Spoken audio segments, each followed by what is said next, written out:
que se produce en ese caso. ¿Ya? ¿Qué pasaría si yo a una persona le saco toda la albúmina? Lo dejo sin albúmina. Se va a salir todo el agua. ¿Y cómo se va a morir? Es como si sangrara, se le sale todo el agua. ¿Qué produce eso? Un shock hipovolémico. Se muere en el acto, un shock hipovolémico. No podemos vivir sin albúmina. ¿No? Entonces, esto es importante que ustedes tengan estos conceptos que son fundamentales para entender, ¿no?, qué es lo que pasa con nuestros pacientes, ¿no? Entonces, por eso es que ven ustedes aquí la diferencia de concentración de proteína en el espacio vascular y en el espacio intersticial. Esa es la diferencia de proteína. Entonces, esta proteína es la que produce la presión oncótica de la proteína. No puede alterarse. Como ven ustedes, estas cifras tienen que mantenerse dentro de lo normal. No pueden alterarse. Además, para que exista la diferencia de las concentraciones, por ejemplo, entre el espacio extracelular y espacio intracelular, ¿quién es la que tiene que ver directamente con ello? La membrana celular. La membrana celular es semipermeable, ¿no? Semipermeable. Por estos espacios, entonces, tanto por la parte tisular, arteriolar, como por la membrana, el agua difunde libremente, pasa libremente, porque el agua pasa, no tiene problema. Lo que no pasan son los solutos en esta membrana. Entonces, ¿por qué la concentración tan alta, por ejemplo, acá de este elemento? ¿No? ¿Por qué? Porque existen las bombas de potasio y las bombas de sodio, como también la bomba de calcio. Las bombas acá están haciendo entrar el potasio y hay bombas que hacen salir el sodio de acá. Y eso es lo que ustedes han estudiado también, ¿no? Cómo esta diferente concentración en uno y otro lado, ¿no?, que lo han visto ustedes, sobre todo, por ejemplo, que se puede estudiar bien en la célula muscular y en la célula nerviosa. Las diferentes concentraciones o de potencial que se produce en este caso es lo que hace que, por ejemplo, en la célula nerviosa, el influjo nervioso pueda ir, ¿no? Y en el caso de la célula muscular, que puedan contraerse las células musculares. Si nosotros esto lo revisamos y lo vemos, el potencial de membrana es lo que nos da la vida. ¿Por qué late el corazón? Que son fibras musculares también, ¿no? Son células musculares cardíacas. Entonces, ¿por qué nosotros tenemos ese movimiento, ¿no?, del eléctrico? Porque esto al final es eléctrico, ¿no?, de uno y otro lado. Es igual como se produce la corriente eléctrica, ¿sí? Polarización y repolarización. Esa es la forma, ¿no? Entonces, por eso, esa es la vida, como ven ustedes en el fondo. O sea que no es tanto pensar, bueno, pues tiene tal concentración de sodio, de potasio, de eso. No, eso es lo que nos da la vida. Y cuando nosotros estamos con nuestras concentraciones normales, estamos bien, ¿no? Nos encontramos equilibrados. Pero si esto se nos altera, ¿no?, ese es lo básico que alteran las enfermedades. Porque las enfermedades, ¿cómo terminan con el paciente? Alterando todo esto. Hasta producirles un paro cardíaco que le produce la muerte. ¿Por qué se muere? ¿Cómo se muere generalmente? ¿Cómo vamos a morir todos nosotros, no? ¿No? Generalmente por paro cardiovascular, ¿no? Paro cardiovascular, ¿no? Pero esa ya es la parte final. Las consecuencias son otras. Por ejemplo, cuando ustedes llenan un certificado de defunción, tienen que poner las causas ahí, cuál fue la primera, cuál la segunda, cuál la tercera, cuál la final, ¿no? Ya, porque puede poner ahí, murió por paro cardiovascular, Entonces puede ser la etapa final. Pero todo eso tuvo una consecuencia, ¿no es cierto? ¿Por qué? Pongamos que la consecuencia sea exclusivamente disturbio hidroelectrolítico, ¿no? Entonces, es disturbio hidroelectrolítico, es la causa, ¿no? Pueden especificar más: hiperpotasemia, hipopotasemia severa, hipernatremia, hiponatremia severa. Esa fue la causa. Ahora el sujeto se muere al final, pues lo que pues para todo, ¿no?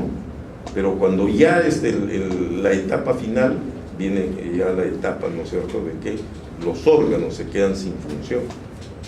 Entonces, para que todo esto, todo nuestro organismo funcione normalmente, tiene que estar esto en una concentración equilibrada, ¿no?, con sus bombas de sodio, de potasio, de esto, trabajando entre las células, ¿no?, normal.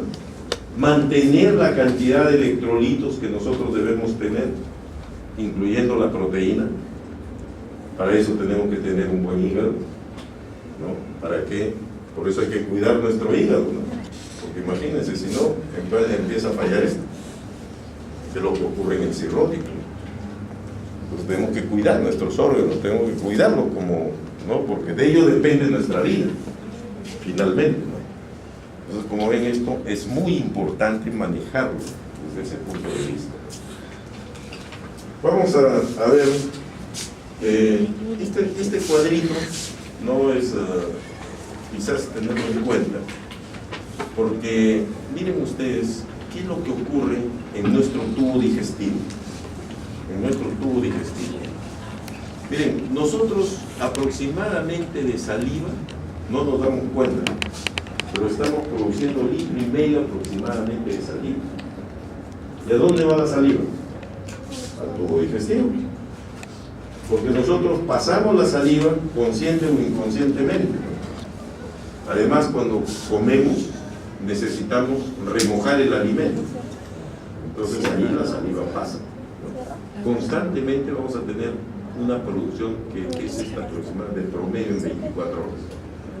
Jugo gástrico, ¿no? Se produce jugo gástrico, 2,5 litros, casi 2,5 litros aproximadamente de jugo gástrico en 24 horas, ¿no?, que están produciendo ustedes su jugo gástrico. Si yo pongo, por ejemplo, ¿qué pasa si obstruyo el píloro, como por ejemplo en ese famoso síndrome pilórico, que puede ser por diferentes motivos, ¿no? Se obstruye el píloro, ya no pasan estos 2.500 ni más de 1.500. A ese paciente, ¿qué le tengo que hacer? Ese paciente va a vomitar, porque el estómago llega un momento en que ya se llena tanto que va a vomitar. Peor si come todavía, ¿no?, porque no solo lo que produce, sino lo que ingresa. Entonces va a vomitar si tiene una obstrucción, ¿no? Entonces, ¿qué tengo que hacer en este paciente? Colocarle una sonda nasogástrica, ¿no?, para aliviar. ¿Ya? 3.000 centímetros cúbicos de jugo intestinal. Si la obstrucción es más baja, miren lo que se va acumulando. Bilis, 500 centímetros cúbicos. Jugo pancreático, 700 centímetros y heces. Y nosotros eliminamos solamente 200 centímetros cúbicos promedio, salvo que uno que se tenga ya una complicación, un gastrointestinal, diarrea, etcétera, ¿no? Pero esta es la cantidad. Si ustedes suman todo este líquido que se produce y que va al tubo digestivo, son aproximadamente más de 8 litros lo que se produce en el día. Entonces, ¿qué quiere decir si se eliminan solo 200? Que todo el resto se va a absorber. Miren la capacidad de absorción que tienen nuestros intestinos, fundamentalmente, ¿no? Y la absorción hasta las primeras zonas del colon. Entonces, esto hay que tenerlo en cuenta, ¿no? Que yo tengo que medirlo. ¿Cómo puedo medir exactamente lo que tengo de producción a nivel del estómago en un síndrome pilórico total que me obstruye el píloro en 24 horas? Colocándole una sonda ¿no? Entonces la enfermera tiene que decirme cuánto de jugo gástrico eliminó esa sonda en 24 horas, ¿no? Cuánto, por ejemplo, si tengo una fístula intestinal, cuánto de drenaje tiene esa fístula intestinal. Si tengo un tubo de Kerr localizado en el colédoco, ¿ustedes saben lo que es un tubo de Kerr? ¿Han visto un tubo de Kerr? En T, que lo colocamos ahí en el colédoco para que drene la bilis. ¿Cuánto tengo de drenaje de bilis? Esto es lo que tiene que informarnos la enfermera, esto, en 24 horas. Y esto, todo lo que se elimine por acá, son pérdidas extraordinarias, extraordinarias. Porque normalmente, yo tengo las pérdidas ordinarias, que esas las tengo normal. ¿Cuál es la pérdida ordinaria de agua, por ejemplo? ¿Cómo se produce pérdida ordinaria de agua y electrolitos? A través de la respiración, o lo que se llama, ¿no?, la respiración y la perspiración. ¿Qué cosa es la perspiración? La transpiración. El sudor, ¿no? Entonces, cuando ustedes sudan, pierden agua, y nosotros perdemos.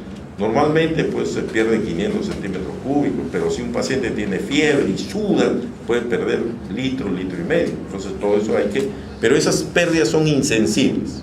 Insensibles porque es difícil, pues, de que nosotros podamos ver cuánto perdió. Usted se pone de frente a un espejo y lo empañan, ¿no es cierto? ¿Qué cosa? ¿Por qué lo empañan? Porque hay agua. Entonces, por evaporación y por perspiración, se pierden aproximadamente 800 a 1000 centímetros cúbicos en 24 horas. Que esa es una pérdida ordinaria, que todos la vamos a perder, ¿no? Porque tenemos que respirar, tenemos que sudar en algo, ¿no es cierto? Transpirar. Entonces es una pérdida en ese sentido. ¿A 1000 o 1100? 800 a 1000.